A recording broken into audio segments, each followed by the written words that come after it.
we are going to discuss about so in this recording, in this class, we are going to discuss about the general wave properties. सही है, आज हम general wave properties को discuss करेंगे और general wave properties में the first thing that you must know is wave. What is wave? What is your understanding with wave? क्या होती है wave?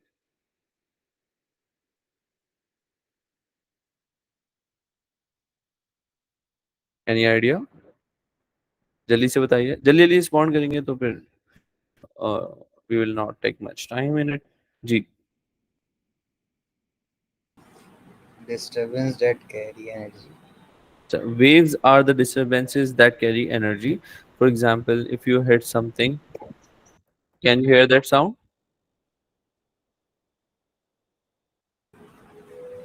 I'm hitting my table. Can you hear that sound? नहीं, हल्की आ रही है बहुत. Acha ji, that is, I think, most probably because of noise cancellation. So actually, whenever you disturb the particles of any medium, जब भी आप किसी medium के particle को disturb करते हैं, तो sound is produced. Is that clear? Or the waves are generated. Ji. So waves can be defined as the disturbances that carry energy. ये disturbances होती हैं जो अपने साथ क्या carry करते हैं बच्चों? Energy carry करती हैं. Is that clear? जी. अच्छा जी, we have two types of waves, longitudinal waves and transverse wave. ठीक है? Whenever we talk about longitudinal waves, so in longitudinal waves you can have an example of a spring. इसको हम एक spring की example से समझ लेते हैं.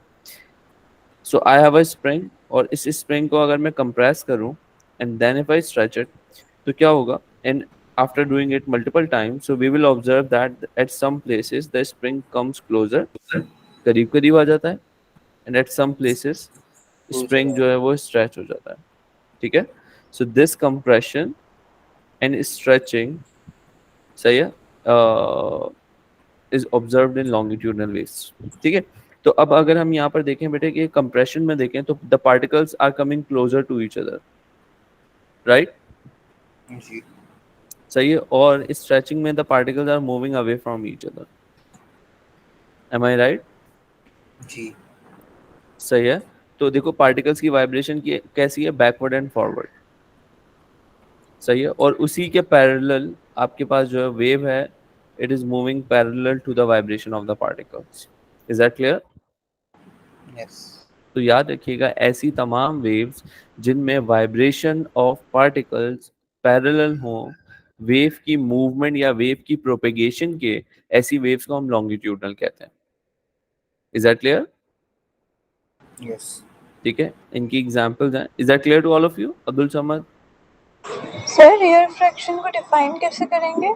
अभी बताता हूँ, पहले बताओ ये क्लियर है? सर अच्छा एक जी, दफा वापसी बोलिएगा. देखो मैं कह रहा हूँ कि vibration of particles is parallel to the propagation of the wave. जिस डायरेक्शन में वेव प्रोपेगेट कर रही होगी, पार्टिकल्स की वाइब्रेशन उसके पैरेलल होगी. ठीक है? ठीक है. अच्छा जी, ऐसी तमाम वेव्स को हम क्या कहते हैं बच्चों? Longitudinal waves. ठीक है, इसकी एग्जांपल हो गई हमारे पास sound waves and seismic P waves. Is that clear? अब क्वेश्चंस में पूछा जाता है कि डिफाइन कंप्रेशन और स्टेट व्हाट इज और explain what is meant by compression. तो कंप्रेशन में पार्टिकल्स करीब करीब आ गए, तो when the particles are closer to each other, तो that region is high pressure region. So it can be defined as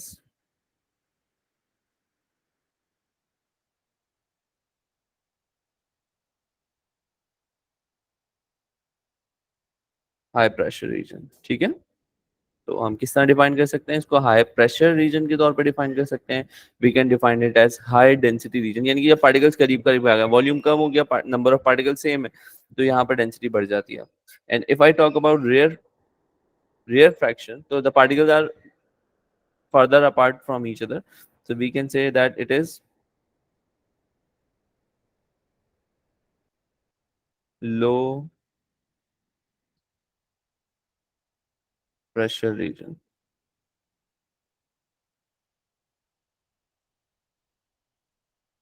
Is that clear? जी. अच्छा जी, जो नंबर नेक्स्ट थिंग है हमारे पास वो है ट्रांसवर्स वेव, दूसरी टाइप. अब ट्रांसवर्स वेव में अगर मैं एग्जांपल लूँ एक स्ट्रिंग की या एक रोप की which has one fixed end, सही है, and the other one is free to move. एक fixed है और दूसरा freely move कर रहा है. तो let's say if I just move it up and down, अगर मैं इसको वाइब्रेट करूं upward and downward, इस तरह से ऑसिलेट करवाऊं, तो now you can clearly see that this sort of pattern will be observed, right? आपको ऐसा कुछ पैटर्न नजर आएगा. Is that clear? Yes. So this pattern actually shows that the particles of the rope are oscillating upward and downward. अब part wave के part sorry, आपके जो rope के particles हैं, they are oscillating upward and downward, right? जी. सही है. And you can see that the wave is propagating in the forward direction. और wave की जो movement है, it is in forward direction. So we can say कि भाई particles की vibration perpendicular है to the propagation of the wave. Wave forward move कर रही है और पार्टिकल्स उसके परपेंडिकुलरली ऑसिलेट कर रहे हैं. Let's say this is the movement of the wave and the particles are oscillating upward and downward. So both have 90 degree angle in between them. Is that clear? जी. ऐसी wave को transverse wave कहते हैं, जिसमें particles की vibration और wave की movement के दरमियान 90 डिग्री एंगल हो या दोनों परपेंडिकुलर हो. ऐसी वेव को ट्रांसवर्स वेव कहते हैं. और इसके जो हमारे पास एग्जांपल हैं, radio, micro, UV, gamma, all electromagnetic waves are transverse wave. और इसकी जो बेसिक मतलब साइज्मिक पी वेव्स लॉन्गिट्यूडनल होती हैं और seismic S waves transverse waves होती हैं. ठीक है. साइज्मिक वेव्स होती क्या है? Seismic waves are after shock waves होती हैं. ठीक है, जो जलजले के बाद आती हैं, अर्थक्वेक के बाद आती हैं. ठीक है.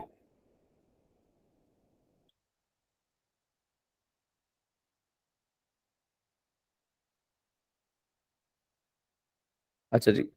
Then we have some feature of the wave. सबसे पहले हम wavelength की बात कर लेते हैं. Wavelength can be defined as the distance between two consecutive, या wavelength.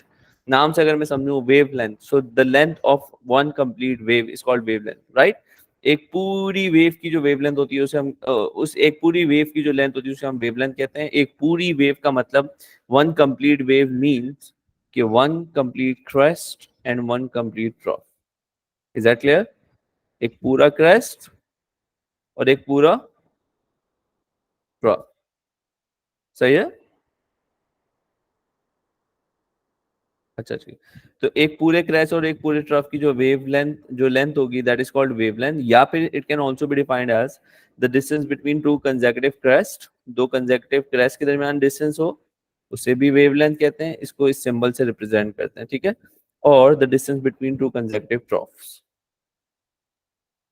दो कंसेक्यूटिव क्रेस्ट या दो कंसेक्यूटिव ट्रफ के दरमियान जो डिस्टेंस होगा, that is called wavelength. Is that clear? जी.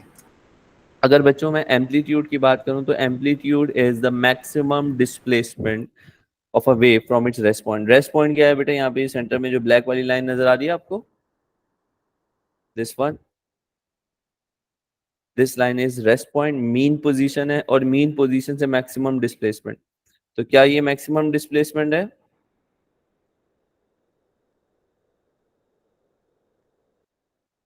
जो एरो मैंने बनाया है, is it a maximum displacement? Guys, are you all with me? Yes, sir. Okay, so this is not the maximum displacement. Maximum displacement ये वाला है. यानी कि sir वापसी समझाएंगे. amplitude can be defined as the maximum displacement of a wave from its rest point. This is the rest point. Rest point से maximum देखो displacement तो ये सारे हैं. ठीक है. These all are the displacement, but the maximum displacement is called amplitude. Is that clear? जी. अच्छा जी. इसके बाद है टाइम पीरियड. नाम से समझ, जैसे वेवलेंथ एक वेव का डिस्टेंस है, इसी तरह टाइम पीरियड क्या है? The time taken by one complete wave. एक कंप्लीट वेव कितना टाइम ले रही है to pass through a fix point. किसी भी एक फिक्स पॉइंट से पास होने में एक कंप्लीट वेव कितना टाइम ले रही है, उसे आप क्या कहते हैं? Time period. Is that clear? Yes, sir. इसी से मिलती जुलती एक टर्म है और टाइम की ऐसा यूनिट सेकंड्स है, तो टाइम पीरियड की यूनिट भी सेकंड होगी. इसी से मिलती जुलती टर्म है हमारे पास फ्रीक्वेंसी. और फ्रीक्वेंसी टेल्स अस के नंबर ऑफ वेव्स, कितनी वेव्स, फ्रीक्वेंसी मतलब how frequently something is happening, right? तो frequency can be defined as number of waves, कितनी वेव्स पास हो रही हैं किसी भी फिक्स पॉइंट से एक सेकंड में। एक सेकंड में 10 वेव पास हो रही है तो frequency will be 10 hertz. 5 waves pass हो रही है किसी भी फिक्स पॉइंट से, so the frequency will be 5 hertz. Is that clear? Yes, sir. Frequency और टाइम पीरियड का एक रिलेशनशिप है, you can clearly see here, F is equal to 1/t, या अब टाइम का जो यूनिट होता है वो सेकंड होता है, और 1/सेकंड जो है बेटे वो बराबर होता है हर्ट्ज के, यानी कि second inverse is equal to hertz. ठीक है। फिर एक हमने फॉर्मूला पढ़ा था जो कि स्पीड, फ्रीक्वेंसी और वेवलेंथ को रिलेट करवाता है, and that formula is v is equal to F lambda. ठीक है बच्चों, v is equal to F lambda. ठीक है, एफ यहाँ पे फ्रीक्वेंसी हो गई, लैम्डा वेवलेंथ हो गई, और v क्या हो गई, वेव की स्पीड। यहाँ तक कोई कंफ्यूजन, कोई प्रॉब्लम? नहीं। अच्छा ठीक है, अब हमारे पास है वेव फ्रंट्स। वेव फ्रंट्स क्या होते हैं? वेव फ्रंट्स गौर से समझ लीजिएगा। Wave fronts are the imaginary lines. ठीक है, जैसे अब अगर आप यहाँ पे क्लियरली देखें, मेरे पास यहाँ पे मल्टीपल बहुत सारी वेव्स हैं। ठीक है,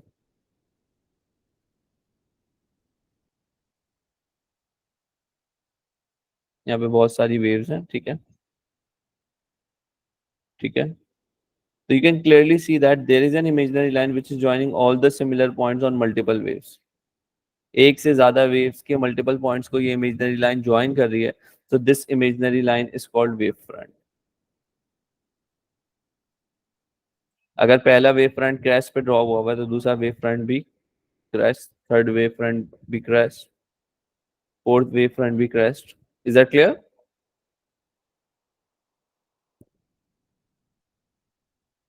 बच्चों? I need responses please. You can turn on your mic and speak. Sir तो इसी तरह ये ट्रफ से भी ज्वाइन हो सकते हैं ना सारे? हाँ, बट मोस्टली हमारी जो प्रैक्टिस होती है वो we usually draw the wavefronts on the crests only. ठीक है, तो अगर वेव फ्रंट हमारा क्रेस्ट पर है तो दो कंसेक्यूटिव वेव फ्रंट्स के दरमियान वाला जो पार्ट है, ये वाला पार्ट, ये ट्रफ को रिप्रेजेंट करेगा। Is that clear? Yes, sir. ठीक है, अच्छा जी। जिस तरह से बच्चों हमने पढ़ा कि दो क्रेस्ट के दरमियान का distance, the distance between two consecutive crest is called wavelength, similarly अब दो वेव फ्रंट के दरमियान का डिस्टेंस भी क्या बताएगा? Wavelength. Is that clear? Yes, sir. जी। अच्छा, अब आपके पास है ripple tank experiment. Ripple tank experiment हम यूज करते हैं वेव की वेवलेंथ फाइंड आउट करने के लिए, वेव का फिनोमेना ऑब्जर्व करने के लिए, या रिफ्लेक्शन ऑफ वेव को ऑब्जर्व करने के लिए, रिफ्रैक्शन ऑफ वेव को ऑब्जर्व करने के लिए, डिफ्रैक्शन ऑफ वेव को ऑब्जर्व करने के लिए। तो अब ये काम कैसे करता है, लेट्स सी। हमने एक ग्लास टैंक लिया है, इसमें एक वाइब्रेटिंग सोर्स रख दिए, इसमें एक वुड का पीस हमने यूज किया है एज वाइब्रेटिंग सोर्स। ठीक है, this is the vibrating source. इसको हम upward and downward dip in and out करेंगे तो क्या होगा, आफ्टर मल्टीपल टाइम्स इसको dip in and dip out करने के बाद we will observe that some crests and troughs are produced. ठीक है, ऊपर मैंने लगा दिया है एक ब्राइट लैम्प। इस ब्राइट लैम्प की जब रोशनी इस पर पड़ती है वाटर के ऊपर, तो अब जो वेव्स की प्रोजेक्शन है वो नीचे रखे हुए पीस ऑफ पेपर पर आ जाती है in form of straight lines. ठीक है, जी।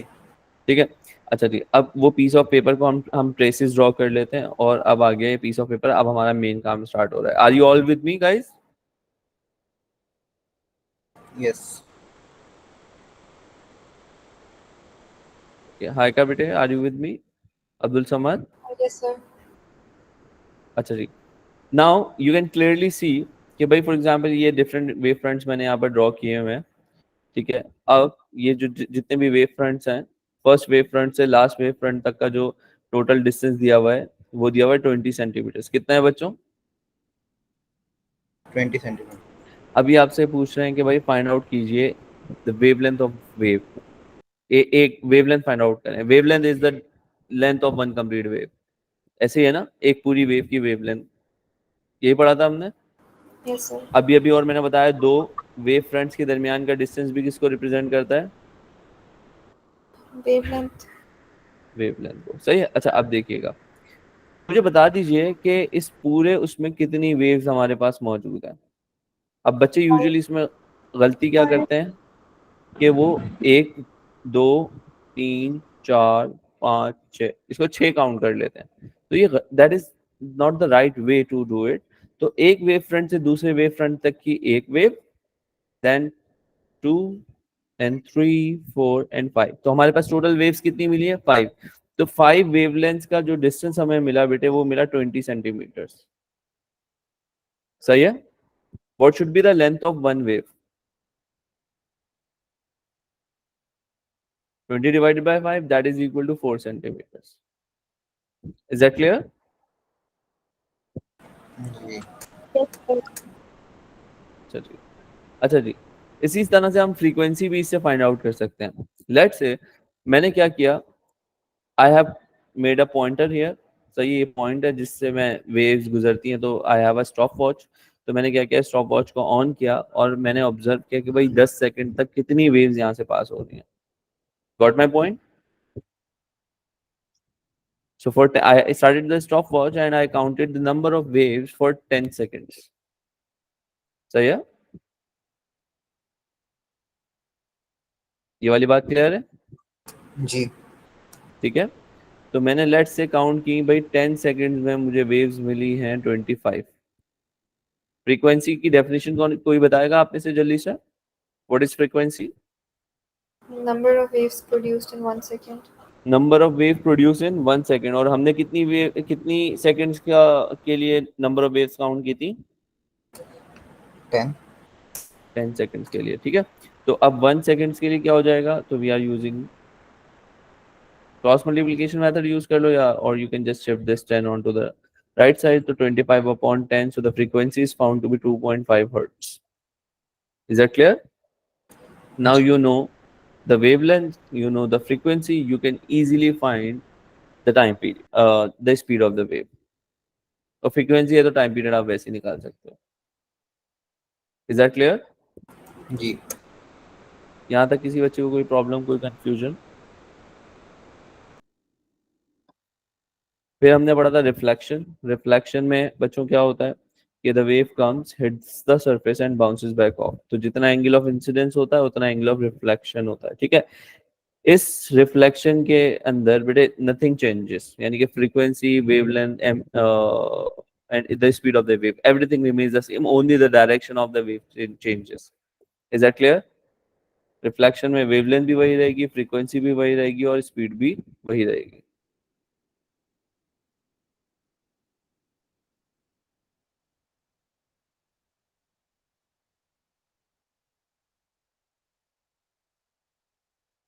इज दैट क्लियर बच्चों? जी अच्छा जी, अब फॉर एग्जांपल यहाँ से वेव आ रही है, ये बैरियर है और ये वाला पार्ट ड्रॉ नहीं हुआ हुआ, हमें नहीं ड्रॉ करके दिया इन्होंने। ठीक है।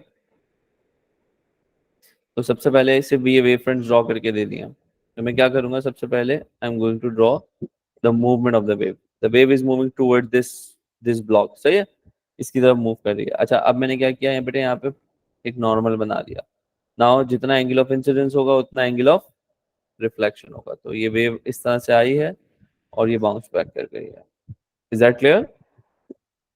जी ठीक है। अच्छा जब वेव बाउंस बैक कर गई है, यू कैन क्लियरली सी कि भाई वेव की मूवमेंट के परपेंडिकुलर वेव फ्रंट्स बनाए जाते हैं।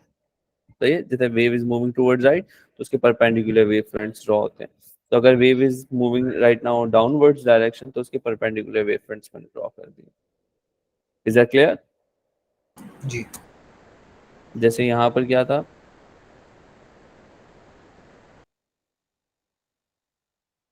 वेव ऐसे आ रही थी तो वेव फ्रंट्स उसके परपेंडिकुलर ड्रॉ हुए। ठीक है। इज दैट क्लियर बच्चों? जी इसके बाद हमारे पास रिफ्रैक्शन है। रिफ्रैक्शन होती क्यों है तो जल्दी से समझ लीजिए कि फॉर एग्जांपल अगर मेरे पास यही रिपल टैंक है और इसके अंदर मैंने डेप्थ को चेंज करने के लिए एक ग्लास ब्लॉक यूज किया है, ताकि एक जगह मुझे डीप वाटर मिले और एक जगह मुझे शैलो वाटर मिले। सही है। तो डीप रीजन में you can see that when the water wave travels from deep region to shallow region, तो जैसे ही ये वाटर वेव शैलो रीजन में आई, यू कैन क्लियरली सी कि वेवलेंथ क्या हो गई बेटे, डिक्रीज हो गई। सही है। Is that clear? और इसी Yes, वजह से sir. अब देखो पहले स्लो डाउन हो जाएगी स्पीड। हम्म, जी फातिमा। सर मैं कह रही हूँ जब भी वेव जाएगी शैलो रीजन में तो उसकी स्पीड स्लो डाउन हो जाएगी। एग्जैक्टली देखो, अभी वेवलेंथ ज्यादा है, ठीक है, और आप अगर शैलो रीजन में देखें तो वेवलेंथ कम है, ठीक है। अब रिफ्रैक्शन के दौरान याद रखिएगा फ्रीक्वेंसी डज नॉट चेंज। सही है, because the frequency depends on the source of the wave. तो एक फॉर्मूला हमने पढ़ा था, v is equal to F lambda, right. तो बेटा अगर वेवलेंथ कम हो गई है, फ्रीक्वेंसी चेंज नहीं हो रही है, as per this formula the speed is also going to be change और decreased. So there is a direct relationship between the wavelength and the speed of the wave. Is that clear? तो shallow region में it will move slowly.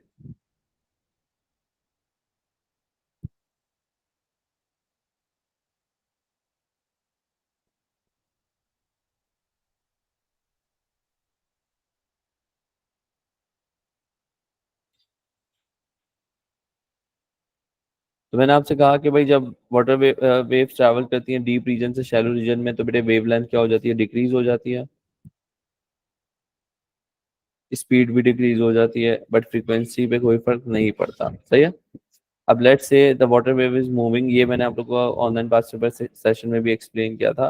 When the water wave travels from deep region to shallow region, सही है, ये wave fronts हैं, they are moving from deep to shallow region. सही है। तो they are going to bend towards the normal. सही है, normal की तरफ, ठीक है। अच्छा जी, अब अगर आप गौर से देखें, अब वेव की बेंडिंग अगर इस तरह से हुई है, तो इसके परपेंडिकुलर वेव्स मैं बना दूंगा। जहां से पुरानी वेव खत्म हुई थी, पुराना वेव फ्रंट खत्म हुआ था, वहीं से ही न्यू वाला वेव फ्रंट स्टार्ट करेंगे, and it should be perpendicular to the movement of the wave। सही है। और बाकी इसके पैरेलल लाइंस बना देंगे। मेक श्योर कि इन तमाम के दरमियान जो डिस्टेंस है वो बाय विजन बराबर रहे। सही है, मतलब सिर्फ आप इसकी प्रॉपर मेजरमेंट नहीं करेंगे बस। सर इसमें वेव फ्रंट्स कौन सी लाइंस शो कर रही हैं? The pink one. सर ये ब्लू वाली वेव्स हैं। ब्लू वाली जो है वो मूवमेंट ऑफ वेव है, this is the movement of the wave and sir this ये वाले इज पार्ट जो वापस समझा देंगे। This is the wave front. मैं दोबारा बता देता हूँ, ठीक है। इसमें बेटे यू कैन सी कि these are the wave fronts. सही है, ये वाला डीप रीजन है and this one is shallow region. The wave is moving from deep to, sorry,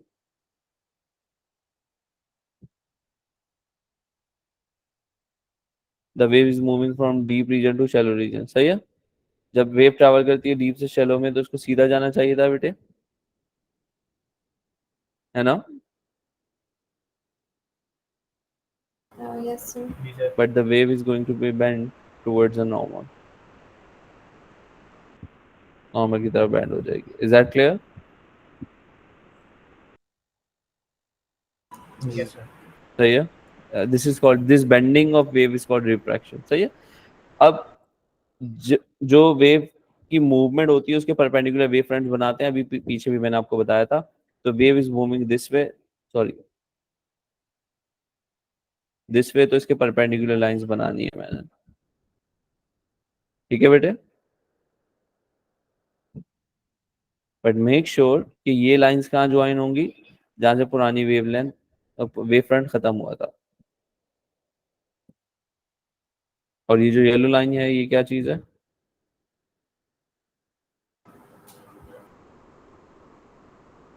normal. ये नॉर्मल है, जिससे हमें पता चला था कि वेव को सीधा जाना चाहिए था, but it bends towards the normal. सही है। यस जी। सर। जब वेवलेंथ मूव करेगी शैलो टू डीप, जब वेव वाटर वेव ट्रैवल करेगी शैलो टू डीप, वेवलेंथ बढ़ जाएगी, स्पीड भी इंक्रीज हो जाएगी, बट फ्रीक्वेंसी रिमेन सेम, और जो वेव की बेंडिंग है वो होगी अवे फ्रॉम द नॉर्मल। सही है। लेट्स से मैंने सेम डायग्राम ड्रॉ किया, बट अब मैंने सिर्फ सिर्फ रीजन्स को स्विच किया है। This one is shallow region and this one is deep region. सही है। Now the water wave is moving, water waves are moving from shallow to deep. तो शैलो टू डीप में क्या होगा, इसको सीधा जाना चाहिए था, now it will bend away from the normal, normal से दूर चली जाएगी। ठीक है, ये दूर चली गई, और मूवमेंट ऑफ वेव के परपेंडिकुलर वेव फ्रंट्स को ड्रॉ करते हैं।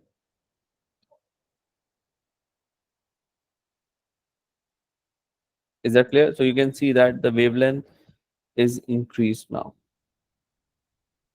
Any confusion?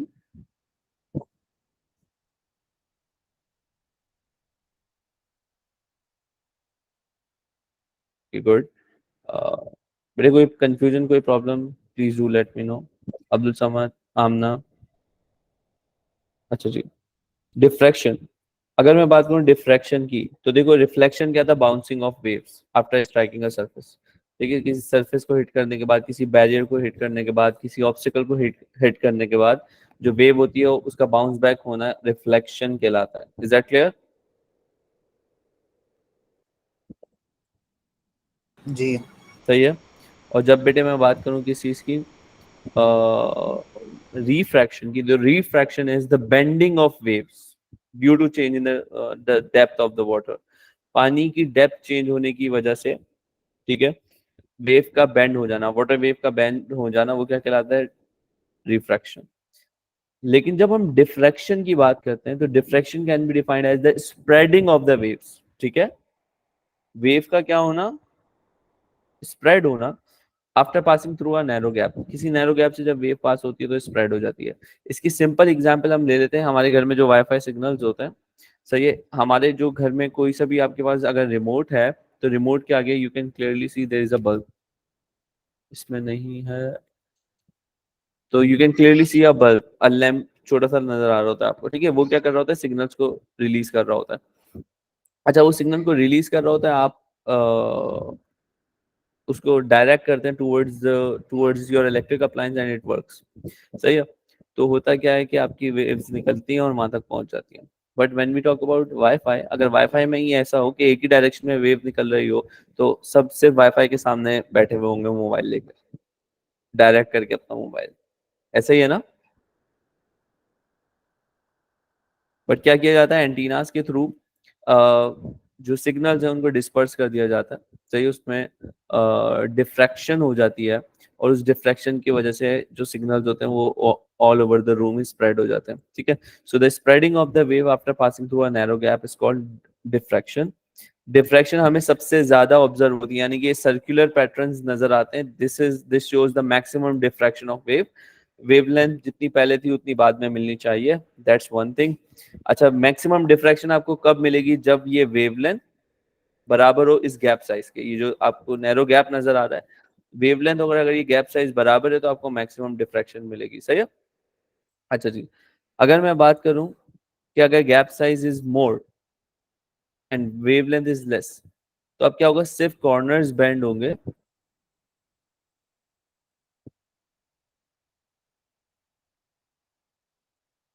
ठीक है, only the corners are going to bend, और अब आपको मैक्सिमम डिफ्रैक्शन नहीं मिलेगी, प्रॉपर डिफ्रैक्शन नहीं मिलेगी। तो वेव्स क्योंकि प्रॉपरली स्प्रेड नहीं हो रही है। अब now the wave is moving this way. Is that clear?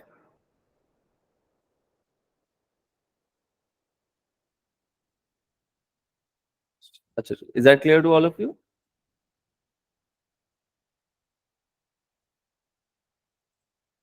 Great. So let me see if we have some questions in these question Yes, sir. papers. इसके बाद इलेक्ट्रोमैग्नेटिक वेव्स के बारे में, इलेक्ट्रोमैग्नेटिक वेव्स को आप अच्छे से जानते हैं। सही है, उनके नेम्स याद रख लीजिएगा, जो हमने पढ़ा था rugby match is very unlike xylophone game, वो याद रख लीजिएगा। और उसके साथ साथ ये भी आपको पता होना चाहिए, सर क्या आपसे रिपीट करिए? यार हमने पढ़ा नहीं था। चलो एक क्वेश्चन करा देता हूँ, इसी में करा देता हूँ। अच्छा, अरे जबरदस्त। मजा ही आ गया। फिगर 4.1, चलो इसको वहीं कॉपी कर लेते हैं ताकि जब मैं अपलोड करूं तो सॉल्यूशन आप लोग को मिल जाए।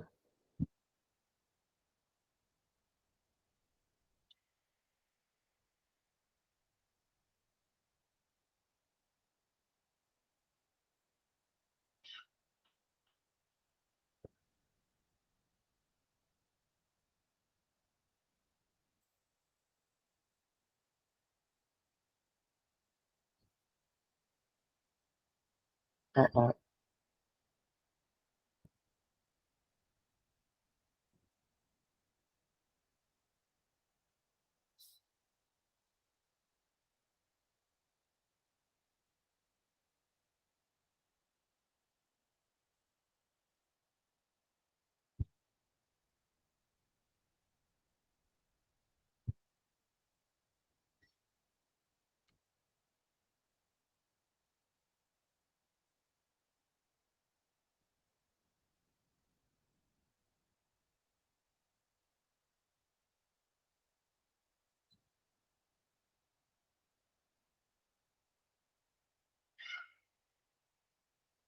क्वेश्चन पेपर आ गया।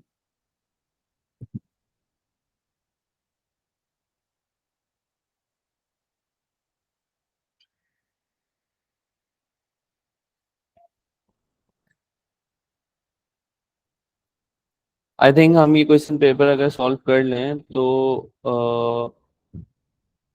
जितना भी अभी हमने कुछ पढ़ा है वो सारा कुछ इसमें कवर हो जाना चाहिए।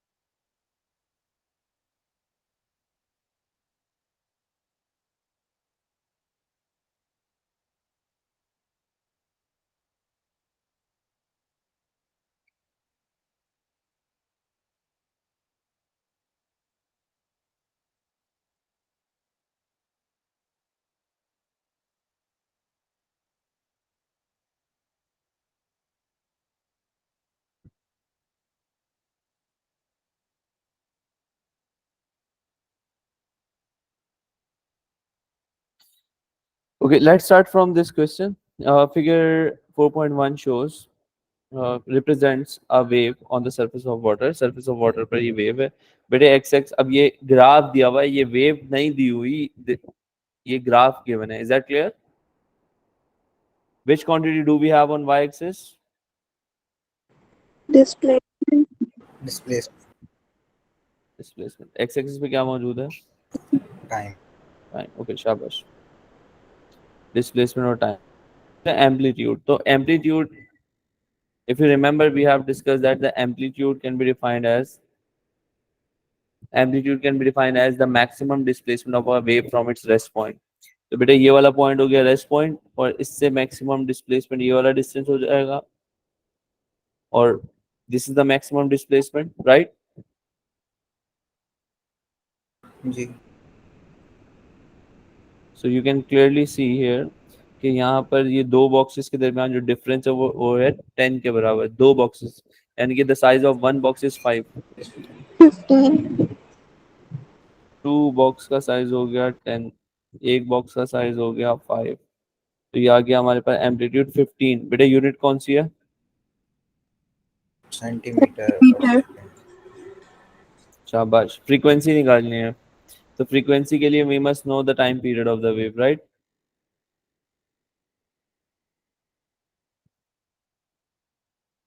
एम आई राइट और नॉट? जी। अच्छा, टाइम पीरियड कैसे निकालूं भाई?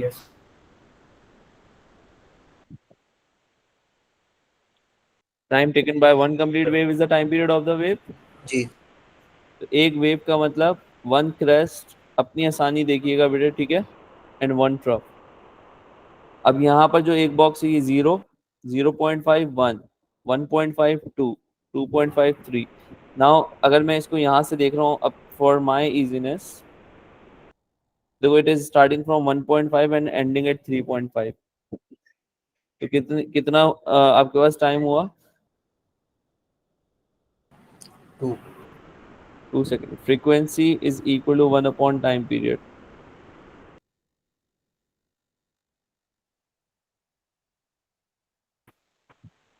Is that clear बेटे?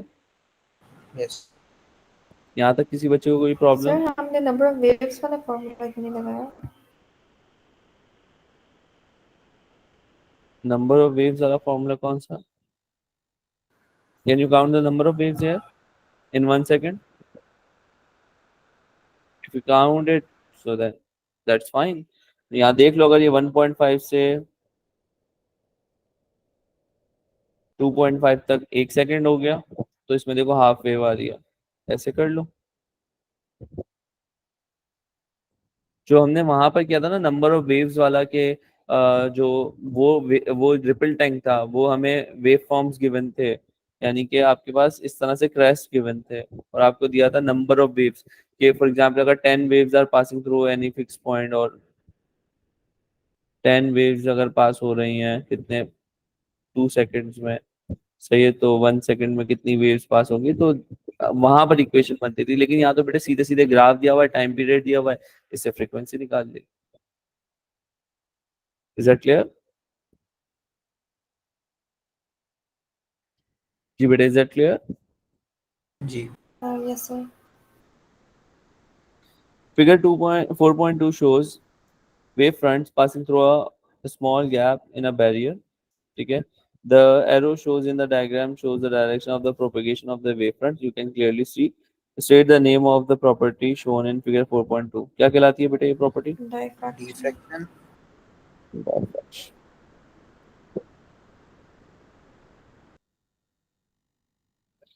अच्छा ठीक है। The water waves are traveling from shallow to deep. डाई होती है डी होती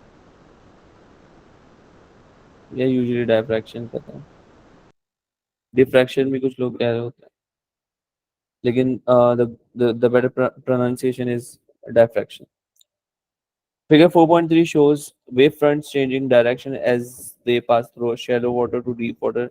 The arrows shown on the diagram show the direction of the propagation of the wave fronts. So state the name of the property shown in figure 4.3. Refraction. Diffraction. Diffraction. Refraction.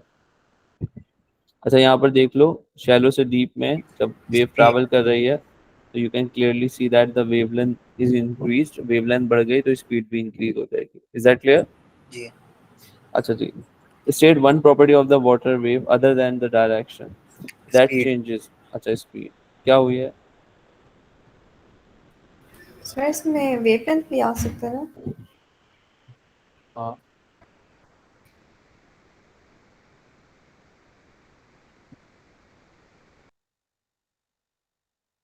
सही है। Is that clear? Yes sir. अच्छा जी। अब ये figure 5.1 shows the main regions of electromagnetic spectrum in order of increasing frequency. तो इसके लिए हमने पढ़ा था बेटे, सर एक एक्सरे होगी और दूसरी माइक्रोवेव। अच्छा जी। Rugby match is very unlike xylophone. इसकी लिटरल मीनिंग की तरफ नहीं जाएगा। The first letter of this sentence, ठीक है, ये क्या बताता है हमें? Radio, micro, infrared, visible light, ultraviolet, x rays and gamma rays. ठीक है। अच्छा जी। अब रेडियो वेव्स के बाद और इंफ्रारेड से पहले बेटे कौन सी वेव्स आ रही हैं? Micro. ठीक है।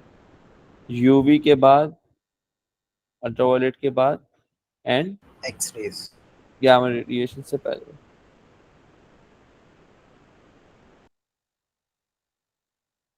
X-rays. Is that clear? Okay, ये हमने कर लिया। State one use of infrared radiations, कहाँ यूज करते हैं, and one use of ultraviolet radiations. क्या यूज करते हैं infrared Ultraviolet radiation for sterilization. Sterilization के use, and for the detection of counterfeit bank notes. सही है।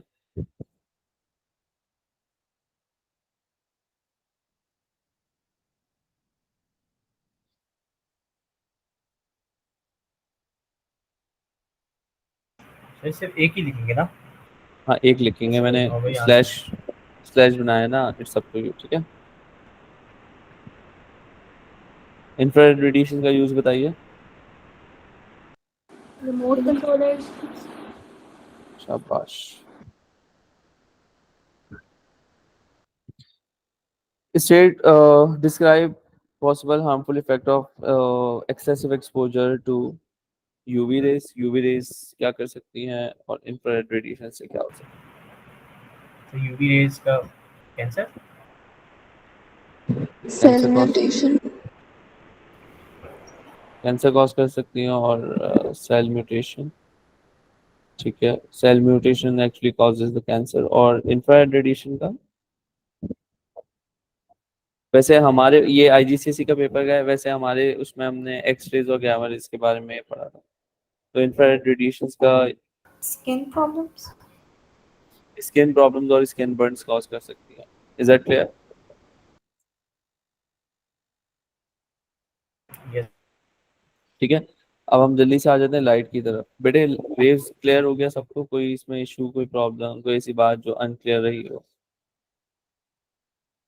नहीं सर। अच्छा, अच्छा।